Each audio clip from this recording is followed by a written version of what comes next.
الحمدللہ رب العالمین والصلاة والسلام علی سید المرسلین اما بعد فاعوذ باللہ من الشیطان الرجیم بسم اللہ الرحمن الرحیم۔ روحانی وظائف چینل کی جانب سے تمام معزز ناظرین کو السلام علیکم۔ پیارے آقا صلی اللہ علیہ وآلہ وسلم کا فرمان رحمت نشان ہے کہ جو بندہ مجھ پر ایک مرتبہ درود پڑھتا ہے تو اللہ پاک اس پر 10 رحمتیں نازل فرماتا ہے اور اس کے 10 درجات بھی بلند فرما دیتا ہے۔ تو روحانی وظائف کے پیارے پیارے اور معزز ترین ناظرین، اگر آپ ایسا چاہتے ہیں کہ آپ کی زندگی میں خوشحالیاں آ جائیں، آپ کی زندگی میں برکت آ جائے، آپ کی عمر لمبی ہو جائے، آپ کی تکلیفیں پریشانیاں ختم ہو جائیں، تو آج کا روحانی وظیفہ جو روحانی وظائف چینل آپ کے لیے لے کر حاضر ہوا ہے وہ صرف اور صرف آپ لوگوں کے لیے ہے جو آپ کی پریشانیوں کو دور کر دے گا۔ میری وہ بہنیں، میرے وہ بھائی جو قرضوں میں پھنسے ہیں، جو یہ چاہتے ہیں کہ اللہ پاک اسی محرم الحرام میں ان کا تمام قرضہ اتار دے، ان کا تمام قرضہ ختم ہو جائے اور ان کو اپنی جناب سے بے شمار رزق عطا فرمائے، تو وہ آج کا ہمارا یہ روحانی وظیفہ کر لیجئے۔ انشاءاللہ العزیز آپ کی تمام حاجتیں بھی پوری ہوں گی، آپ کی تمام پریشانیاں بھی حل ہو جائیں گی اور اللہ تعالیٰ آپ کو وہاں سے عطا فرمائے گا کہ آپ نے کبھی گمان بھی نہ کیا ہوگا کہ ہمیں یہاں سے بھی مل سکتا ہے۔ تو بس اللہ کی ذات پر مکمل بھروسہ رکھتے ہوئے، مکمل یقین رکھتے ہوئے، کیونکہ جو اللہ کی ذات پر یقین رکھتا ہے اللہ تعالیٰ اسے ضرور عطا فرماتا ہے۔ پھر ہے بھی پیر شریف کا دن، تو پیر شریف کے دن کی برکتیں اس لیے بھی زیادہ ہیں کہ اس دن پیارے آقا علیہ الصلاۃ والسلام کی ولادت باسعادت ہوئی تھی اور آپ علیہ الصلاۃ والسلام پیر شریف کا روزہ رکھا کرتے، اسی لیے ہم اس دن کو عقیدت اور محبت کے ساتھ اس کا نام لیتے ہیں۔ تو آپ لوگ بھی اس دن کا اگر روزہ رکھیں تو اور بھی زیادہ فضیلتیں اور برکتیں آپ کے پاس نازل ہونا شروع ہو جائیں گی۔ منقول ہے ایک مرتبہ حضرت سیدنا عیسیٰ علیہ السلام اپنے حواریوں کے پاس اس حالت میں تشریف لے گئے کہ آپ علیہ السلام کے جسم انور پر اون کا جبہ تھا اور ایک عام سی شلوار پہنی تھی، ننگے پاؤں تھے اور سر پر کوئی کپڑا وغیرہ نہ تھا، آنکھوں سے آنسو جاری تھے، بھوک کی وجہ سے آپ علیہ السلام کا رنگ تبدیل ہو گیا تھا اور پیاس کی شدت سے ہونٹ بالکل خشک ہو گئے۔ آپ نے اپنے حواریوں کو سلام کیا اور کچھ نصیحتیں کرنے کے بعد زبان کی حفاظت کے بارے میں نصیحت کرتے ہوئے ارشاد فرمایا، اے لوگو تم فضول گوئی سے بچتے رہو، کبھی بھی ذکر اللہ کے علاوہ اپنی زبان سے کوئی لفظ نہ نکالو ورنہ تمہارے دل سخت ہو جائیں گے۔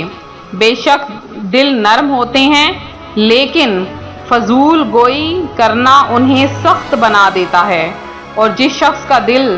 سخت ہو جائے وہ اللہ پاک کی رحمت سے محروم ہو جاتا ہے۔ تو اس روایت، اس حقائق کے مطابق اللہ پاک کے نبی حضرت سیدنا عیسیٰ روح اللہ نے اپنے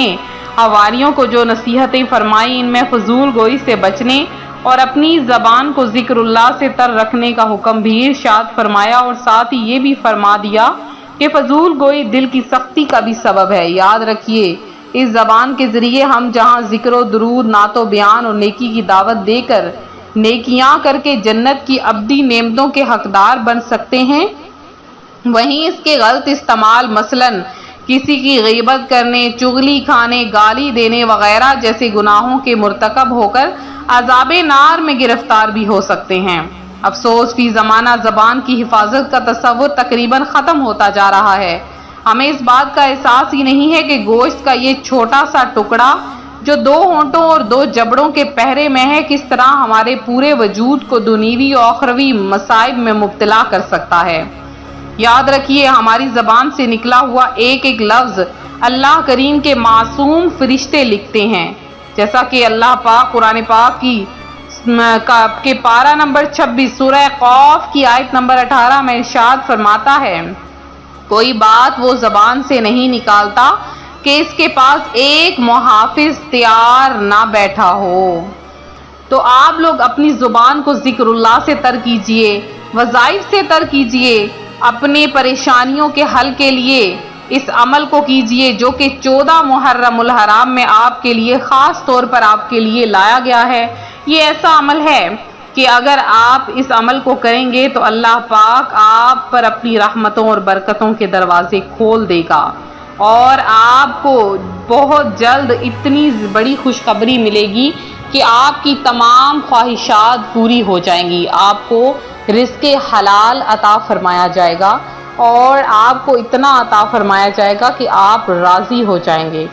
آپ نے کرنا کیا ہے، اس عمل کو کس طرح سے کرنا ہے کہ آپ کسی بھی درخت کے پتے لے لیں، پتے صرف 14 ہوں کیونکہ 14 محرم الحرام، اگر یہ عمل آپ 15 کو کرنا چاہتے ہیں تو آپ 15 پتوں پر اس عمل کو کیجئے۔ تو آپ نے 14 پتے لے لینے ہیں، سبز رنگ کے ہوں، کسی بھی چیز کے ہوں، کسی بھی درخت کے ہو سکتے ہیں، کسی بھی شاخ کے 14 پتے لے لیں، اس کو آپ ایک پلیٹ میں رکھیں، اور اول آخر آپ نے 11 مرتبہ درود پاک، اور آپ نے اس کے اوپر 1 مرتبہ سورہ رحمان کی تلاوت کر لینی ہے، اور آپ نے 100 مرتبہ یا مبدیو، اللہ کا صفاتی نام یا مبدیو پڑھ لینا ہے۔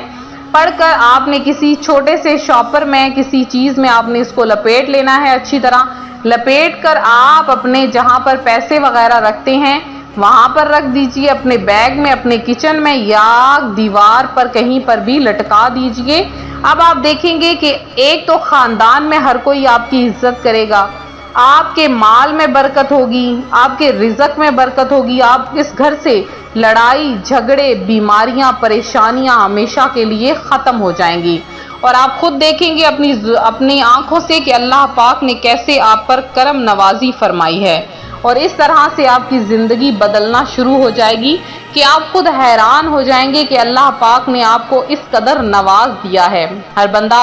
آپ سے پوچھنے کے لیے آ جائے گا کہ آپ نے یہ عمل کون سا عمل کیا ہے کہ جس سے خوشحالیوں نے آپ کا دروازہ ہی پکڑ لیا ہے۔ تو یہ تھا ہمارا آج کا عمل، ہمارا آج کا روحانی وظیفہ جو روحانی وظائف چینل آپ کے لیے لے کر حاضر ہوا ہے۔ تو میرے جن بہن بھائیوں نے خصوصی دعا میں حصہ لیا ہے ان میں چند کا نام میں دعا میں شامل کروں گی۔ تو شگفتہ یاسمین ہیں، آپ نے دعا میں حصہ لیا، اس کے علاوہ سارہ خان ہیں، فریدہ بی بی ہیں، مدثر ملک ہیں، نوری مرزا ہیں، سید علی ہیں، ملک اویس ہیں، ناصر علی ہیں، سمیر قریشی ہیں، اس کے علاوہ نسمہ انصاری ہیں، اور سمیر قریشی ہیں، اور حسین میمن ہیں، شاہ رخ بابا ہیں، عبدالصمد ہیں، راشد نواز ہیں جنہوں نے دعا میں حصہ لیا، سید نسرین ہیں، اور سید اعظم ہیں، شمیم بانو ہیں، ماہین تاج ہیں، کمل پری ہیں جنہوں نے دعا میں حصہ لیا ہے۔ اس کے علاوہ ہارون احمد ہیں، علمہ فاطمہ ہیں، آصف ہیں، اور شیلا شریف ہیں۔ آپ کا درود پاک پڑھا ہوا اللہ پاک اپنی بارگاہ میں قبول و منظور فرمائے، اور آپ کو زیادہ سے زیادہ درود پاک پڑھنے کی توفیق عطا فرمائے۔ تو ویڈیو کو لائک شیئر کرنا ہرگز نہ بھولیں، چینل کو سبسکرائب کریں۔ ملتے ہیں اپنے اگلے وظیفے کے ساتھ، فی امان اللہ۔